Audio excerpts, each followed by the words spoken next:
Say hello to a new friend on an old road. Take a two-lane trip of memories into mysteries unknown. Come along for the ride. Jim Hinckley's America. Jim Hinckley's America.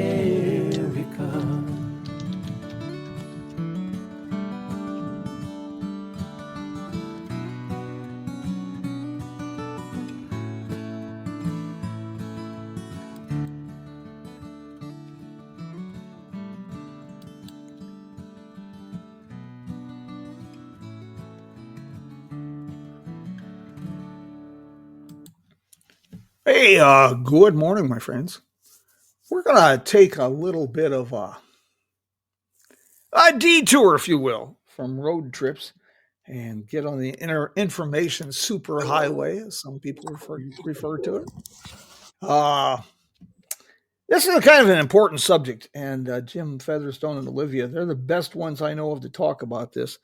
And if you're like me, it's like cryptocurrency. You just have a blank look on your face when people try to explain this, but it's very important.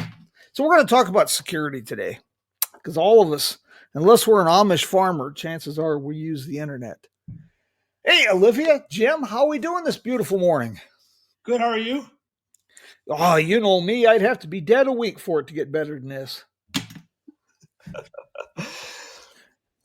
How are you folks? Everything good? You surviving the storms? Yeah, we had a dust storm yesterday, not yesterday, 2 days ago. 2 days ago, which was very interesting. I still have to wash my car from it. Yeah. Kind of like the Dust Bowl era. Yeah, actually, the last time I think Illinois had a dust storm was in 1930. You know, here's a money-making idea for you. Great Depression theme park on Route 66. Just a thought. And offering the authentic Grapes of Wrath experience. Yeah. So you really have piqued my interest on this, Jim, because I got to tell you, I joke about this, but it's only a half joke. I'm kind of modern Amish. I didn't even have a cell phone until about 8 years ago. And so internet security, I don't think enough people really are aware of how serious of a situation this is and the ramifications. And it seems to be getting worse. Yeah. I actually meet people who honestly just don't care. And it's like, how can you not care? Yeah. I'm really surprised, go on this internet. I speak a lot on the economics of tourism, things of this nature. I'm surprised by how many people in this day and age do not have a functional website, let alone a functional and secure website. Mm-hmm. Yeah, I built our website, and that was the fun part, was securing it. Let's start with the basics on security. I suppose where would we begin talking about security? Of VPNs? VPNs, they're great, but I only use them when I'm in public spots. Like if I'm at Starbucks or something and I have to use their Wi-Fi, I'll use it. But in most cases, I'll always try and use my hotspot just because I know it's mine. I know it's secured, and I don't have to worry about anyone else. Right. VPNs have flaws. And then there's the ones. There's all different kinds. If you use a free one, well, in a lot of cases, if it's free, you're the product. So how secure is that VPN? If they're just taking your data to sell it. But there are good ones out there. Like Proton, they got a good VPN. They got good all security services. They're like the secure version of Google. Okay. I have my pen and paper here. I'm that old. I'm taking notes. I actually I have a pencil and know which end to use. Proton. Norton is one that a lot of jumps into people's minds a lot because I guess it's so well known and readily available. Yeah, it is a popular one. I'm not a fan of it because it really slows down the computers. I've noticed. Um, I I forgot which one I was going to start looking at. Malware Bytes, I think, is a real pretty decent one, and Bitdefender. That's the one I'm looking at. They seem like they're lightweight, and they got good reviews. I just got to pull the trigger on buying it. It's one of those things where I don't want to spend the money, but I need to. Yes. Yeah, you and Olivia have been involved with this internet security for quite some time. And you've decided to kind of go independent, start your own Yep. business, Internet Transformed. Yep. Yeah. I always wanted to do something for years. I'm 7, 8 years. I've been thinking of the idea. I mean, I've done a class at Terry Ryburn's place in Bloomington, Illinois. Mm-hmm. I mean, I spoke at one of the conferences for Miles of Possibility, and I just always needed something else that I would never knew. And then a place that me and Stacy always went to for dinners and stuff. This waitress who was the best waitress in the world, and she was telling me that she was going to school for this, and it's like, I think that's what I need. I need someone with the schooling background because I'm kind of self-taught, and I always knew she was motivated. I mean, she's worked usually 3 jobs at a time. Would it be safe to assume that waitress we're alluding to is Olivia? It is, and she doesn't work there anymore. Very good. Well, yeah. So I talked to her, and we decided to do it together. Very good. It's really interesting because this security is something that is really needed.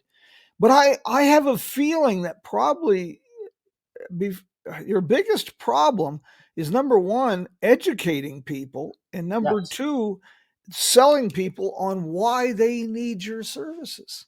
Yeah, it is actually a huge problem. I know people, they come to me and ask for advice. I give it to them, and they don't do it. And then they're mad when something bad happens again. It's like, I'm not going to bother with you anymore. But that's the thing. I actually met a person because I was joking around with them, and I actually saw their passcode as they're typing it in. And it's like, dude, that's like horrible. It's like, well, they're going to find out anyways. It's like, really? That's your attitude? You're going to find out anyways? It can be true, but why make it easier? Oh, yeah, yeah. Why hand people your wallet? Exactly. That's basically what he's doing. And then, the other issue I have is Facebook, where and Jim, I know you don't do this. You actually have set up a good way where you have your business page for all your business stuff, but you have your personal account and you post your personal stuff, but you have it set to friends only. There's all these people who post publicly, and all they're doing is giving attackers data for anything, especially social engineering attacks, where they're giving all this information to hackers and then and other issues too. You could say that you're on vacation and you're showing all these spots you're at. It's set to public. Well, now people know you're not home, and that's a whole nother issue. Yeah. Here's my address, and by the way, there's a key under the planter next to the. Yeah. Dude, now I have to move my key. Yeah. Well, there you go. There you go. So, you just recently have launched your business, right? Yeah, it's like kind of a soft launch. We're not official yet, but we got the website up.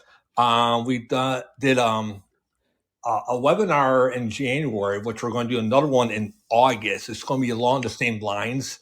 And we figure we're going to use this time to get the name out there, talk about it with people, and just let them know we're out there, and we'll probably be official 100% maybe next year. I mean, right now we're working with a village to maybe do a class for all their businesses, like in their town, because they were telling me that a lot of the town people, owners, business owners will go up to them, ask them, and they're like, "Yeah, try this."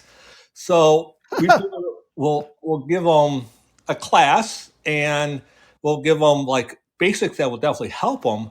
But then if they need anything else, then they can call us, and then we go from there. So right now we're just kind of doing classes, introducing Olivia to a lot of the people I know. We did the red carpet corridor 2 weeks ago, and she met Ron Romero, Debbie Jo Erickson, Terry Ryburn, and a bunch of people and Liz Vincent, and others who are just great people to like really know and stuff. So we're just trying to get the name out there right now. Well, this is another issue. It's not just personal and business. I'm surprised by the number of municipalities and government institutions that have so little knowledge about internet security, which makes you nervous because you go to the doctor and they're throwing your information around, and yeah. My favorite is going to the doctor and seeing there put my information in Windows XP that hasn't been supported in a while. That's my favorite.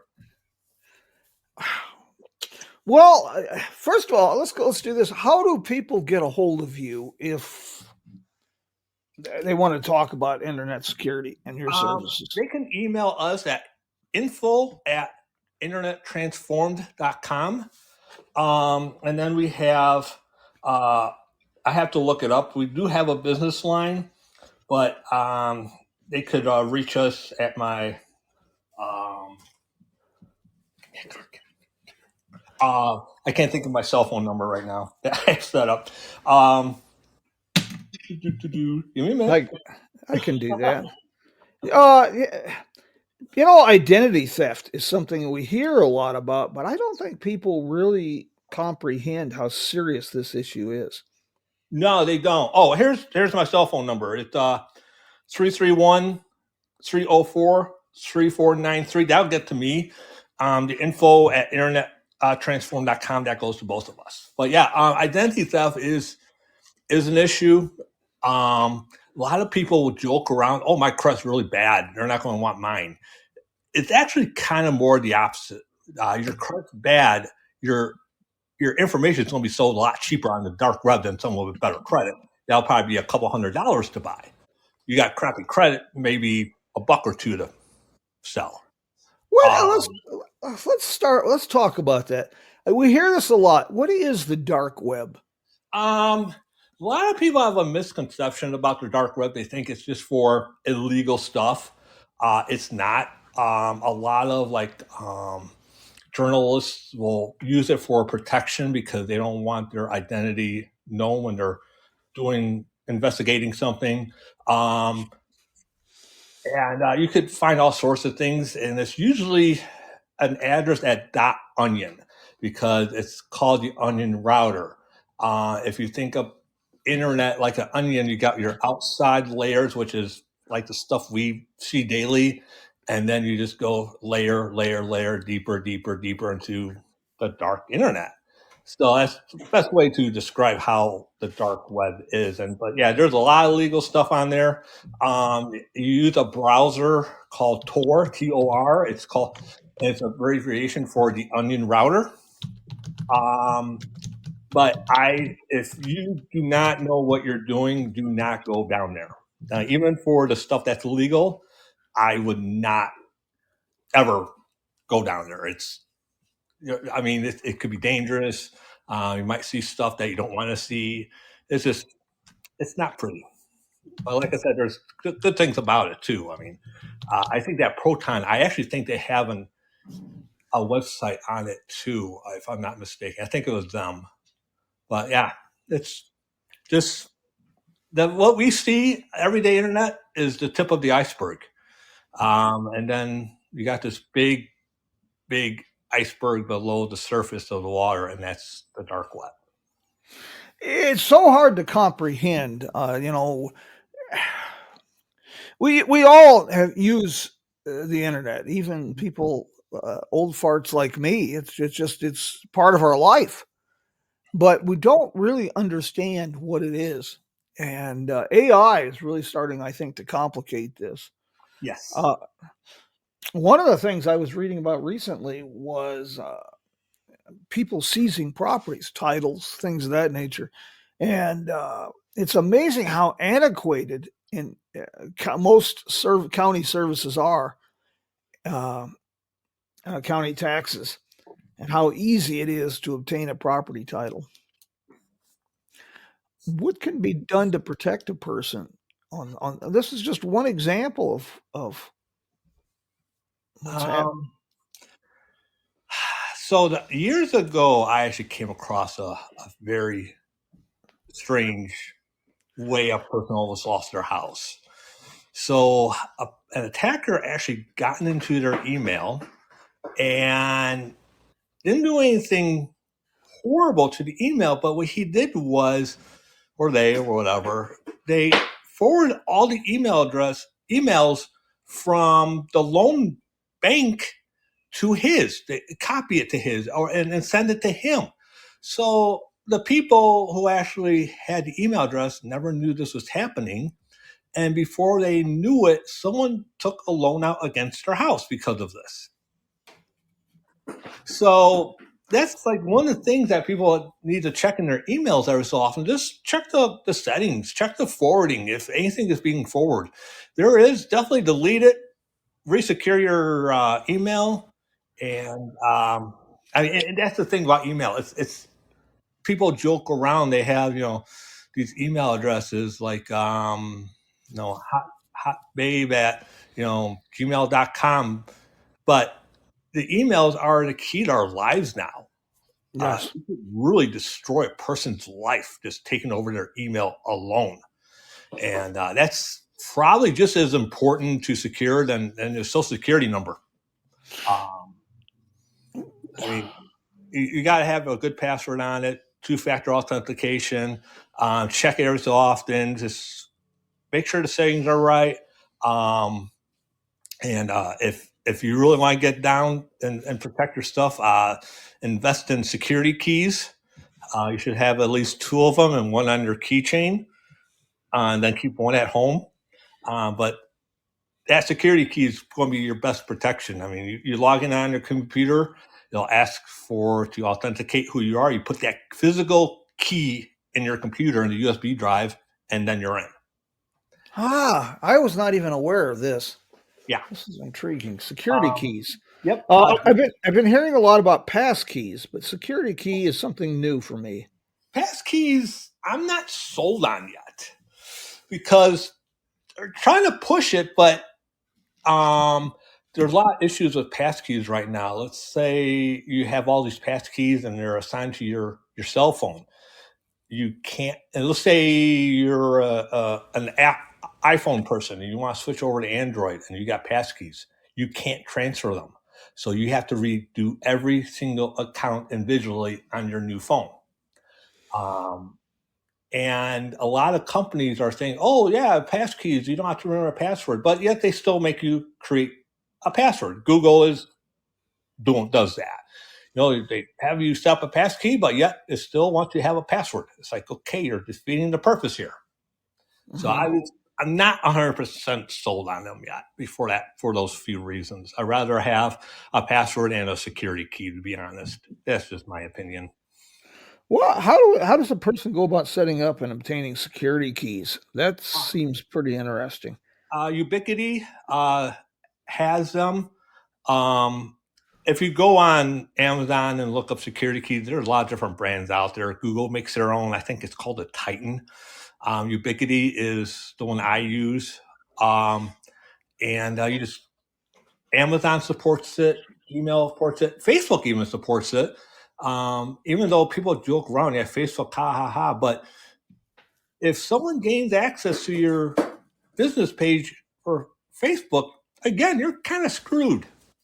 The attacker could post links on your Facebook page and people think it's you and they're going to click on it and all of a sudden it's malware. Yeah. Yeah, I've had some great misadventures with Facebook. I'm just, to be honest, when it comes to the internet in general, I'm old enough to know what life was like before, and this is a necessary evil.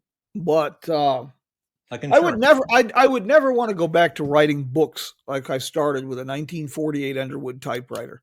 I just wouldn't want to do it, and I wouldn't want to do research by putting a stamp on an envelope and typing a letter and waiting. But I this internet is really disturbing. And now that the AI has entered this, where we can create and fake so many things, that's a whole new dimension. Yeah. Yeah. You could fake someone's voice and you could use that fake voice and call up someone. Hey, grandma, I'm in jail. I need $10,000 to get out. And it sounds just like the grandkid. Um, I mean, lucky for my daughter, my mother would just say, call your dad. But it's just stuff like that. And that's why I tell people, that there was a scam years ago where a prank caller would call up and they just wanted you to say yes. And now these days, you don't want to say anything because they could just sample your voice and create something off that. So I tell people, I go, don't even answer it. I go, these people are calling me. I mean, joke's on them. I don't even answer the phone for the people I know. I don't answer the phone after dark. Yeah, exactly. So that's the other thing people need to know, that and their voicemails, just have the default voicemail. Don't say, hi, this is Jim. I'm not here to answer the phone. Don't even say that. Just have your basic, robot, whatever default for your cell phone company. That works fine. And most people don't leave messages these days anyways. They text, hey, call me. Right. So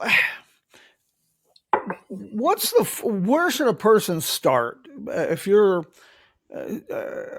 been an Amish farmer and you're entering the modern era? Where do we begin with security? What's the first step? I would secure your email and your cell phone provider. Most cell phone providers will offer a PIN. So this is separate from your password. So let's say you call up, Verizon, and you're like, hey, I got to move the SIM card from this phone to that phone. They're going to ask for a PIN number, and they don't have that PIN. It's not going to be able to be done. You can't make any changes to the account without that PIN number. So make like a 4 to 6 digit PIN number and just store it somewhere so you know where it is, because cell phones are also a weak point where you could have passwords reset with them. And someone takes over your SIM card, you're also screwed, because they could reset your passwords, they could reset everything with your cell phone. And then the number two thing, I would get at least 4 email addresses. And I would, have an email address for online shopping, have an email address just for your bank, but don't give that one out to anybody. Just keep it for your bank and that's it. Then you have one for your junk and your coupons, and then have one for your friends and family. It's a pain to keep track of them, but there's also services out there that let you create email aliases where it's one inbox, but you could have multiple email addresses going to that same inbox. Outlook.com offers that. You can have one email address and up to 9 aliases attached to it. I use a service called Fastmail, and how I have set up is I have a different email address for every single online account because of it. So I have roughly between 300 and 350 email addresses, but they all go to the same inbox. So it could be a little complicated. The important thing here, small business owners, we talk a lot about, you and I met through the Route 66 community, and it's kind of the foundation for what I do. Small business owner really has to be aware of security. We mentioned secure websites. I'm surprised by the business owners that do have a website and that do take payments that have unsecured websites. That just astounds me. Yeah. I mean, getting the SSL certificate is usually pretty easy. A lot of domain providers now offer it included with your domain. A lot of them will also be offered through your hosting site. And then I got my domain, I got our website kind of set up goofy. Hopefully it's helping with secure. I have my domain from one company hosting with another. Then I have the domain pointed at Cloudflare, where you could use Cloudflare to actually block stuff like certain countries like China, Russia, all the big ones. You don't want people looking at your website. And then I have the email separate from all that as well, with it still has our domain on it. But my idea is, like, say down the road the website does get hacked. I actually have two spots where I could pull the plug really quickly if I need to. I mean, yeah, it'll shut down the website, but at least it won't harm people. And I have it backed up a few times, so I could just restore from back up, and I'm pretty good to go.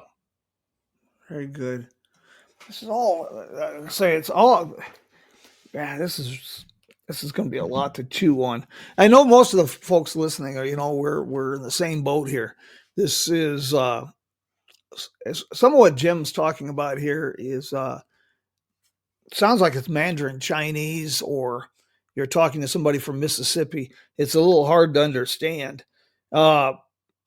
But this is really probably one of the most important things we can do as a small business owner, or just anybody who's doing online shopping or online business.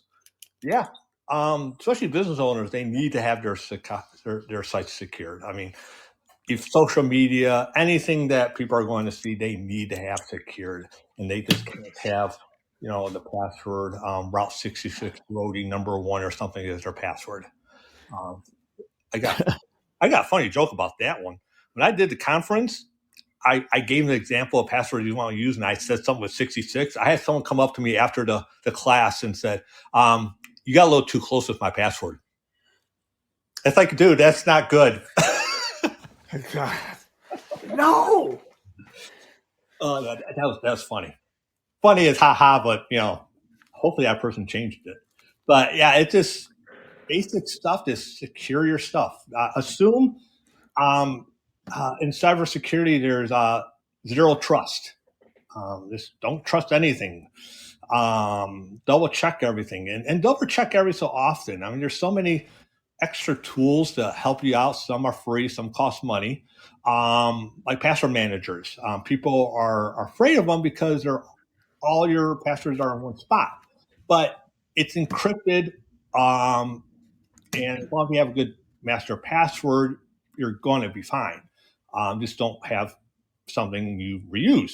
And that's the other issue. Don't reuse passwords, because one data breach, your password's out there. That person has your email address and your password. They're going to start trying other accounts that might work. Password managers are probably the biggest lifesavers.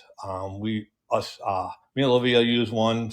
Everyone in my family uses one. I actually told everyone in my family they have to use it or I won't help them, because I just want to make sure everything is at least secured, so it's a little easier for me. Do you recommend changing passwords on a regular basis? No, unless you're one of those people who reuse passwords. If you use password manager, you don't need to change it unless you feel like that there might be an issue, then change it. But that's actually an old way of doing things. Okay. So there's a couple articles I read a couple of years ago saying that it's just kind of an outdated thing to do. So yeah, unless you're reusing passwords, you might want to do that, but you shouldn't be doing that in the first place.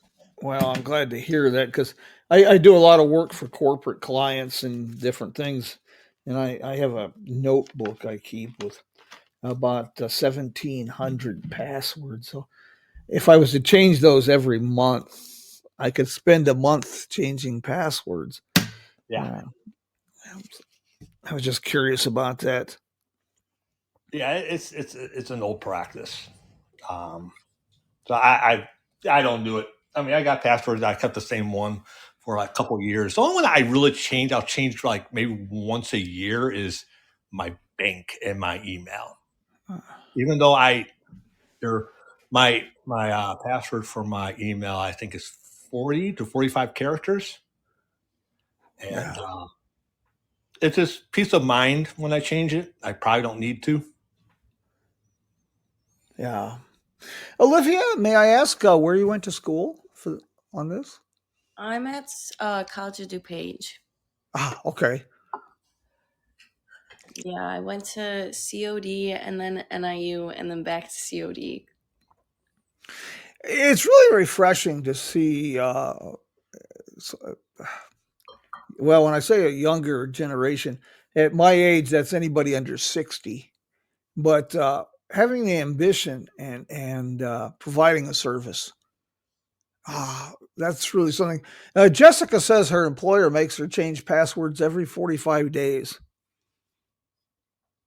Yeah, and you know it's funny because most people change it like say if whatever the last character is, they just change it to the next letter or number up.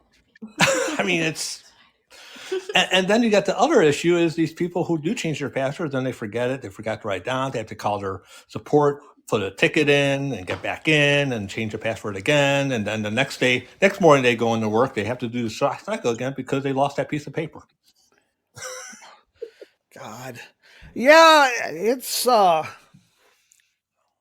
darn it. There's so much to digest and think about here.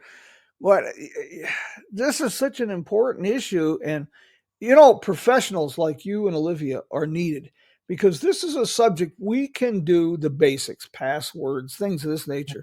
But uh, it's beyond us because just like changing passwords, if we were to do this all the time, this is an evolving situation. And the average person does not have the knowledge, and the small business owner does not have the time to stay on top of the latest threats and continually evolve with how things are changing.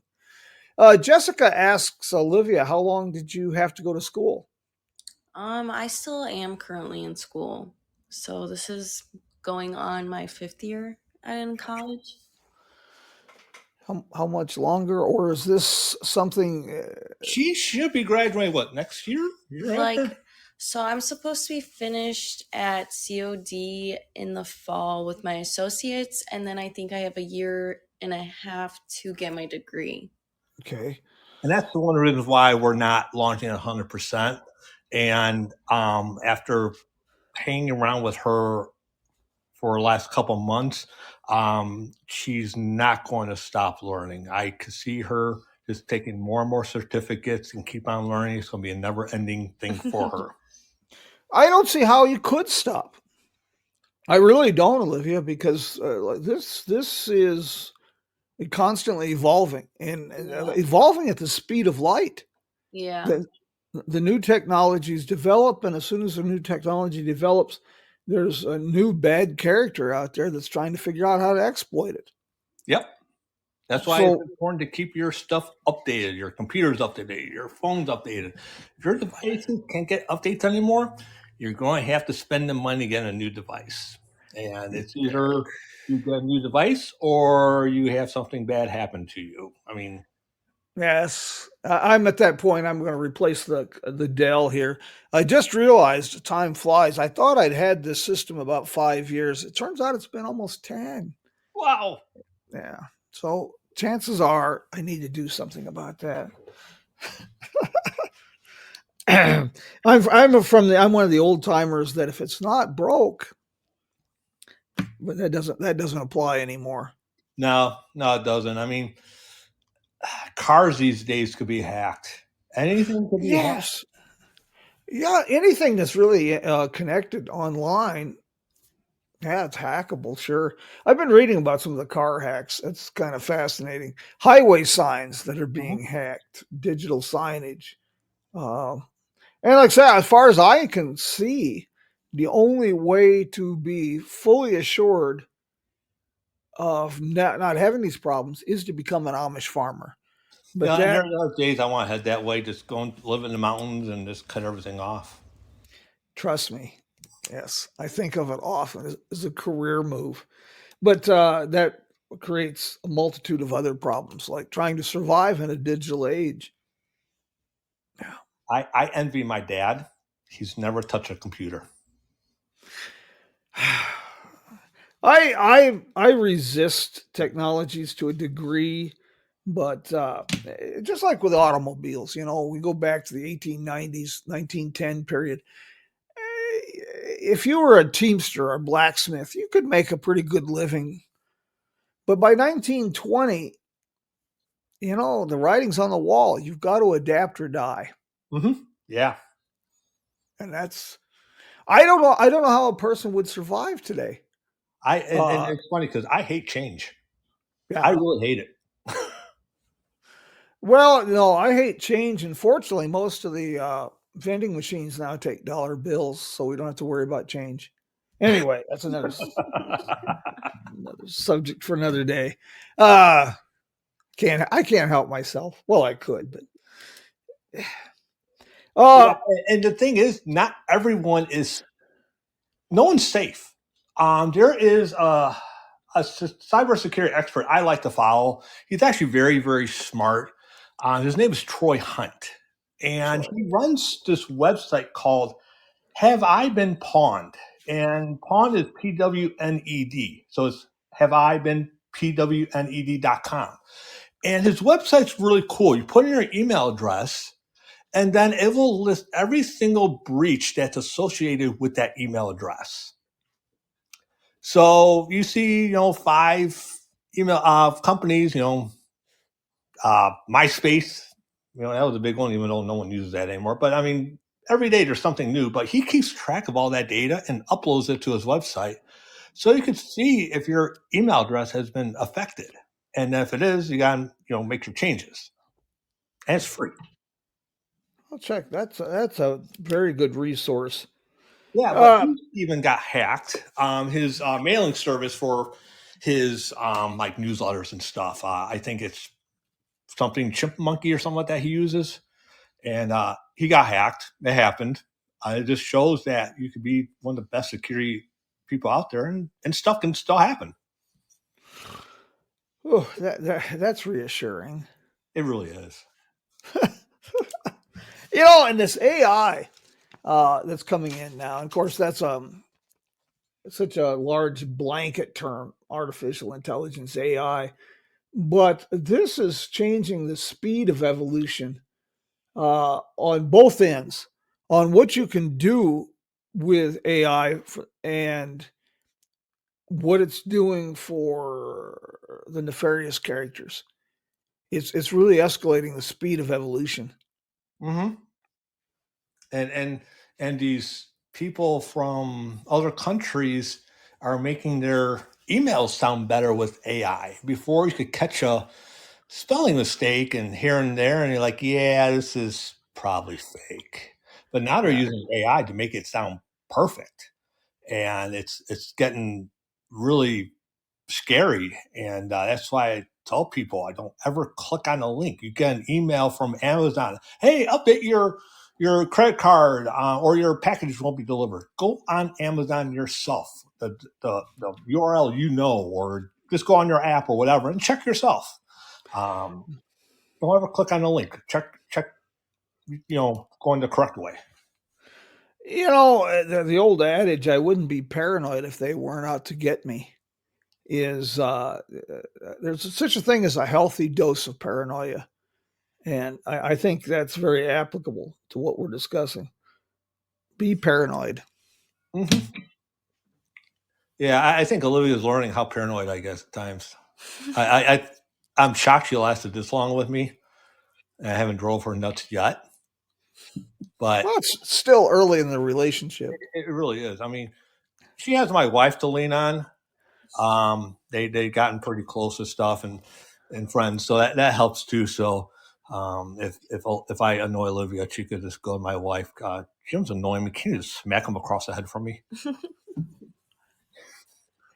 And this has been really, gosh darn it, this has been fascinating. I've got so many thoughts swirling in my head on this.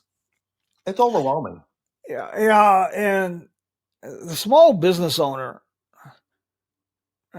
they've really got to step up their game if they're going to stay a small business owner. They've really got to step up their game, not Mhm. just to protect themselves, but they owe it to their customers. Yeah. Yeah. Reputation could be destroyed in the blink of an eye. Well, not just a reputation, but you can really devastate your customers by not taking security serious. Hmm. Yeah. Trust. Yeah. And small business owners are a prime target because these bad actors know that the small business owners can't afford a full blown cybersecurity system. And a lot of these small business owners, a couple of them I talked to, like, well, I have the cybersecurity insurance. So I'm like, yeah, that'll fix your finances, maybe. Um, but it's not going to fix your trust with your customers. If you don't have any customers anymore, you're not going to be around much longer. I have had a couple people lately recommend Surfshark. Are you familiar with that? I've heard of it. I haven't dealt too much with it. Hmm. Just was curious.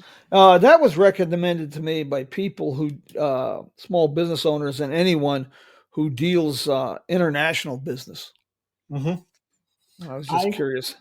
I use a program called Aura, AURA, and it's more for identity.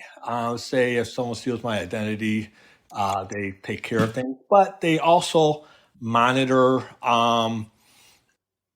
my finances. If anything's weird, they let me know. They do have a VPN, and they also offer a password manager. I don't use either of those. I use other stuff for those things, but I like it. And then I use ad blocker. They have probably one of the best ad blockers out there. It's actually operation. It's on the OS side. It's not even on the browser because ads can create malware, and malware is not good. They also offer a VPN. That I use their VPN because it ties in pretty good. And then they even have their DNS service where you could actually route stuff through like Cloudflare or Google or stuff where it will help you with malware, which I like from their services. I changed my mom's on her computer. She probably doesn't know I did this up to one of those settings, and if she's listening now, she knows I did that. Um, but it's just a little bit extra security, and and any little bit helps. But there's and Bitfinder is the other one I want to look into and combine the two. Because a lot of people, especially Mac users, I like Mac. Actually, it's funny. I tell people I hate all of them. I hate Mac. I hate Windows. I hate Android. I just deal with Mac a little bit. I tolerate them a little bit more. But they still have this mentality. They don't get malware. They do. Actually, Mac's always gotten malware. It's viruses that are always a little bit different, and they kind of go hand in hand, kind of don't. But even Mac users need protection, and they should. Because if it doesn't affect their computer, they send out an email, it might affect their friends who is on Windows or something. So they need to step up their game too. But yeah, anything out there will help. I mean, that's Surfshark. I mean, I've known of it. If they do their job, I say keep on doing. If you're happy with their service, definitely keep on using it. We talked about the importance of small businesses, but it's also an individual and responsibility. Hmm. Because we're sending out emails and doing things like we said. Even if you can really cause havoc for a friend, Yeah. and so there's a responsibility that comes with internet usage. I think we do a very poor job with educating, and I really think, aside from shop classes, basic home ec, and some of these other things, I think schools, high schools, need to be teaching some of this. I think it's really important. Yeah, they could. Kids need to be prepared for the world they live in. Or maybe we'll be lucky one day and an asteroid will just hit our planet. God, that's cheerful. I like that. Just Well, remember the talks you and I had. We won't be surprised if Godzilla comes out of the water. oh no. Optimistic pessimism. Yes, sir, Bob. And I've shared this before with you, but I worked with an old cowboy down in when I was working down along the Mexican border years ago during my John Wayne period, and he called himself an optimistic pessimist. He said, I start every day meditating on how bad it's going to be. And at the end of the day, I'm the only one smiling because it wasn't as bad as I thought. It's just kind of a bizarre way of doing this. Jim, Olivia, I want to thank you guys for. I know we didn't even really scratch the surface on this, but I will feel very satisfied today if we got people to thinking and to talking with other people about internet security, because it's so amazing that, like you said, people are lackadaisical. People are just, oh well, you're going to catch the measles or you're going to catch something anyway. What the hell? Yeah, I mean, little simple things like the days of using the default on your phone is usually a 6-digit. Those days are over. You need to step up the game and have at least a 10-digit numeric alpha password for your phone, because 6 digits could be cracked probably within a few minutes. And then there's people out there who have 4 digits, and that could be cracked even quicker. That's aside from your regular passcode, correct? Yeah. Well, it's a passcode to get in your phone. A lot of people, well, I got Face ID. Well, you still need a password. So stuff like that needs to be stuffed up. Everything needs to be stuffed up. I mean, we have our own little help group on Facebook, Internet Transform. It's a private group. Anyone could join. For usually, putting, breaches that happen, tips here and there, announcing our classes. So that's what we're. Our plan is just help with the group, and then they want more to give us a call. Our next free class will be August 22nd. It's a Friday night, and at 7 p.m. Central, we're going to do a class. August 22nd? Yeah, August 22nd at 7 p.m. And that's on the Internet Transformed group on Facebook? Yeah, we'll announce it more there, and we'll have do a Zoom meeting. I'll send out a Zoom link, and everyone can just log in. Zoom is probably the easiest of all of them for people to use. Do you have your website up yet? Yeah, it's up, internettransformed.com. Okay. We do own the domain Internet Transform without the ED at the end, but I haven't done anything with that. I was going to redirect it to our main website, but the email addresses are live for those domains as well, in case if people forget to put the ED at the end. Jessica had an interesting thing. I'd never thought of this, and this a new one. She has fingerprint recognition on her phone, but she's been going through chemo, and apparently that's changed her fingerprint. That's interesting. Well, yeah, I've actually, that's the first I've heard of that. That's interesting. I mean, I hope the best for her. I hope she, does good and the chemo helps her. But I mean, she probably would have to update her fingerprints once a week or something. I actually know somebody who their fingerprints don't even recognize on that stuff. Yeah, I have that problem because I get my hands into things. My fingers are always scarred up or cut or calloused or something. And so, I gave up on even attempting that after a while. At first, it was a great novelty, and I thought it was a great idea, but I can see the limitations. Yeah, and the fingerprint, I know I had one is when my hands were wet, I washed my hands and then grabbed my phone and it wouldn't respond. I have Face ID, and every once in a while, I guess it thinks I'm someone else and doesn't want to let me in. Uh, I joked around with my sister a little bit too much about the Face ID. Told her that in the mornings it won't work because her makeup's not on yet. There's something to this. It's funny you should mention that. I was talking to a friend of mine. He has a marketing company, and we were talking about Face ID. And if he goes camping or he's out and he doesn't shave for 2 days, Mm-hmm. his Face ID won't work. Yep. Yeah, and a lot of them, like my phone, I could have like another ID, face setup. I guess maybe if I, do clown, I dress up a clown for kid shows or something. Have my makeup on, I could set up to work for that. But yeah, it's kind of funny how accurate it is, where it detects you haven't shaved in a while and just doesn't let you in.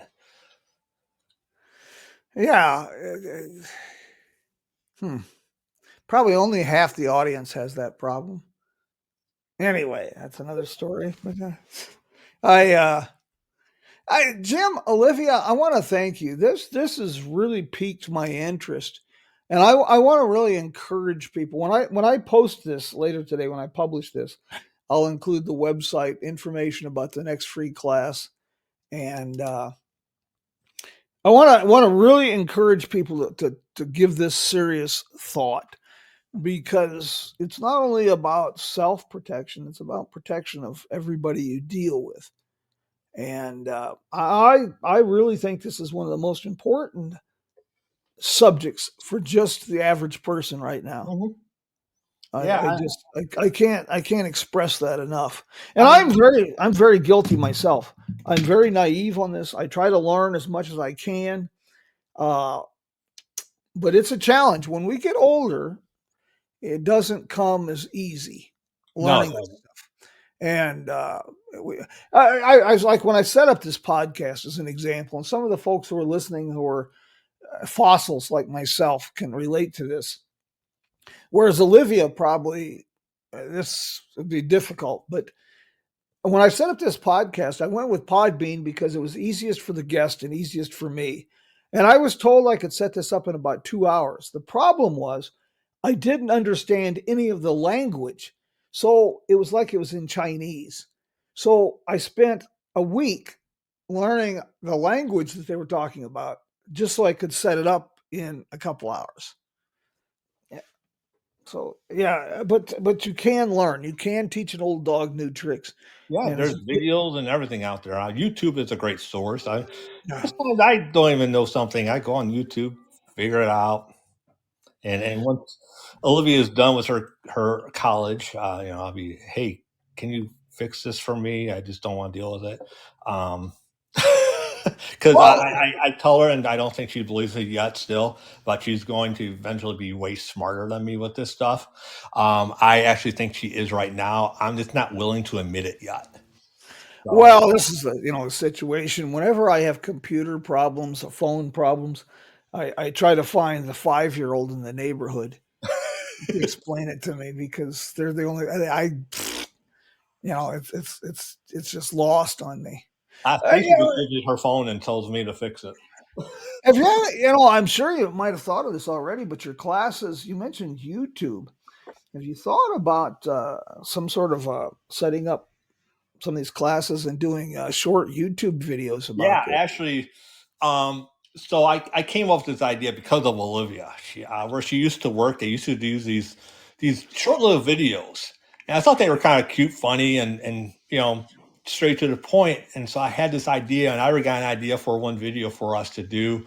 I'm going to steal my daughter and grandson for this idea as well.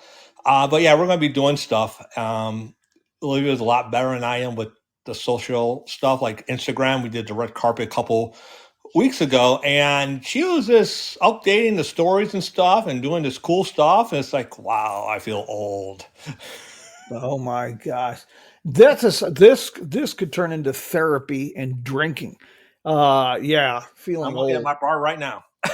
I'm working on developing the YouTube channel. I had to learn the podcast. I built my own website, and I'm most comfortable in the world of Model A Ford technology. So this is truly challenging. And now delving into the AI, oh my gosh, that's just another animal entirely. Yeah, it is, and I'm reading how teachers are having a hard time now because of it, and it's just it's getting harder. And I don't know if you ever watched the TV show Cheers. I'm aging myself right now, but Norm had the best line. I'm wearing milk-bone under. It's a dog eat dog world out there. I'm wearing milk-bone underwear. Boy, on that note, Olivia, we didn't get a chance to talk very much, but I tell you what, you were an inspiration, and I really, really enjoy what you and Jim are the service you two are working to provide. And I think if you can just make a difference with a handful of people, and even better, if you can figure out how to make a difference, provide a service, and do it profitably, Mm-hmm. even better. Yeah, I'm usually, I mean, as you can tell, I'm usually the more talker. I'll be the more, well, teaching and stuff. She'll be more of the, hardware stuff, taking the hammer to the firewall to make it work. So she definitely has her niche with this. Well, it's a team effort. Everything we do is a team effort. It just doesn't work otherwise. It just does not work. And we got to recognize our strengths and our weaknesses, and then find. It's like a three-legged race. You got to find somebody to help you along with it. That's the only way this works.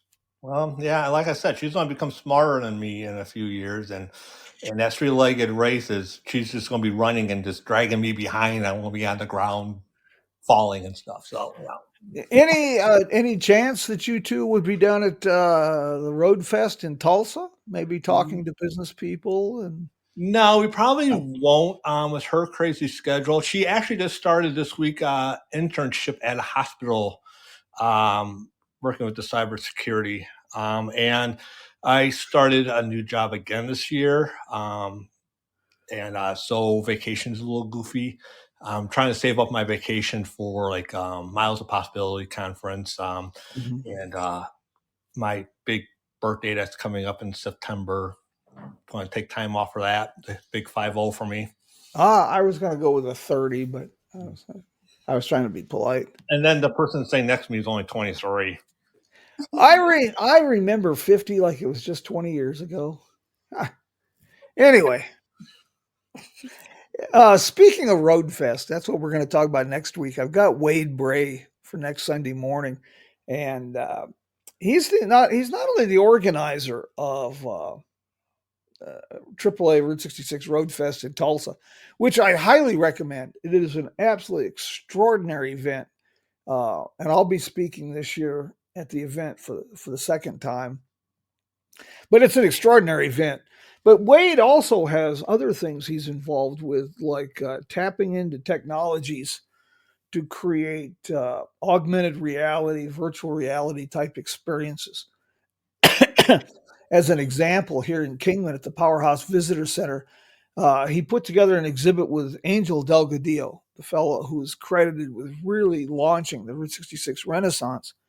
And it's an interactive exhibit. They recorded hours and hours and hours with Angel, but you can actually ask Angel questions and have him respond and talk to Angel.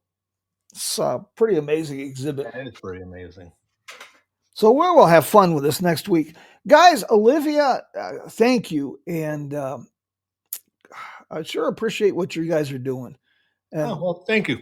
And we'll, anything we can do to help here, how it works, you just ask. And if I can't do it, well, I'll just tell you that ain't happening. But otherwise, I'll sure try. So, yep. Yeah, we're going to have some fun. Guys, you take care, and thanks for taking time from your schedule. Anytime. Happy to do. We'll hopefully see. Hopefully, our paths will cross this year. Olivia, I look forward to meeting you, and Jim, I look forward to seeing you and your wife. And Well, let's see what happens here. Yeah. Hopefully, I get to see you and your wife soon as well. Uh, do we have any questions for Jim or Olivia before we bid adios? And I'll let everybody get back to their Sunday mornings. Apparently, we've given Maggie some things to think about. She said this is going to probably explode her brain. Well, that does not present a good picture. No, it's not. And she could always email us if she needs some help. We're on Facebook. We got the group. You could join our group and ask in there. If you want to talk to Olivia, you're better off emailing. She's not a Facebook person. I sometimes have to tell her to check it every once in a while. I know we've been doing this for an hour, but I was going to mention that too. Facebook, it's interesting that seems to be falling out of favor, going the same way as MySpace for the younger generation. I think with Olivia, she's just too busy. Well, God bless. That's good. It is. She's very motivated. And when I first came to her with this idea, I told her, until we're officially launched, I will do everything that is needed and just keep her informed. And we've been meeting up about once a week, going over things. She's been wanting to be more involved in stuff, and on top of her work schedule, her school schedule, and everything else. So it's pretty cool. She's definitely very, very motivated. I have a question here for Olivia. Is Discord more appropriate than Facebook? I don't use Facebook or Discord as much, but I think Discord is probably a little bit more simpler on like a communicating standpoint. Mm-hmm. But Facebook is kind of like your everyday social media. So, very good. My friends, thank you. And for everybody who joined us this morning, thank you. I hope you found this informative, worrisome, and I hope it fuels your paranoia to the point where you decide to take these things a little more serious and talk to folks about it. And we'll do this again next week. Same time. We'll be talking, like say, to Wade Bray. And then we have Bianca Encinas will be with us in June, 1st of June. She's with Albuquerque's South Valley Main Street. They got a lot of neat stuff going on there, which is bisected by an early alignment of Route 66 they're tapping into.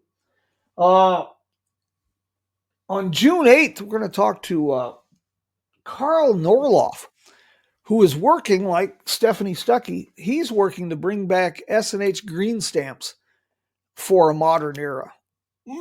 That's going to be kind of interesting.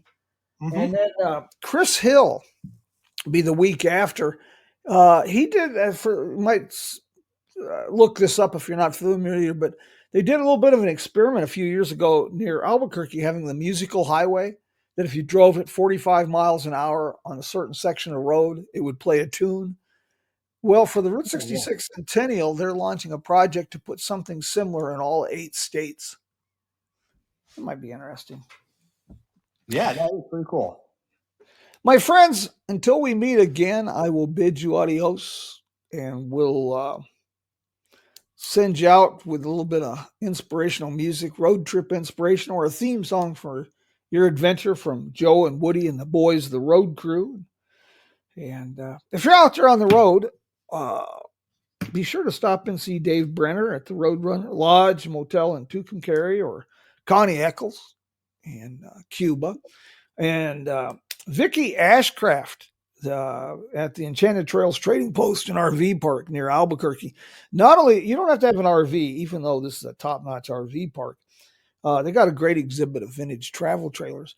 And now Vicky, she has been involved with the Route 66 Association of New Mexico for many years. She's launched an ambitious project with some like-minded enthusiasts, the New Mexico Route 66 Alliance.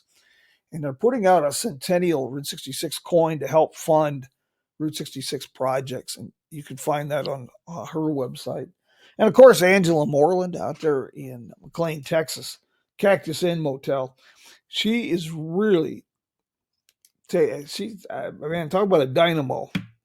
And taking on pushing a wheelbarrow up a hill full of fat people with a flat tire.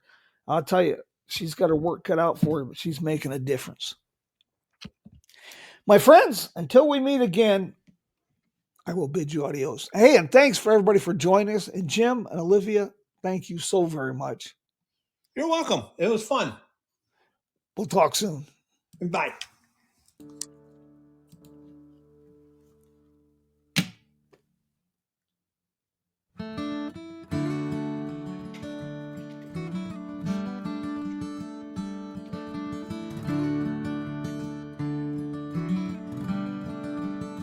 Say hello to a new friend on an old road. Take a 2-lane trip of memories into mysteries unknown.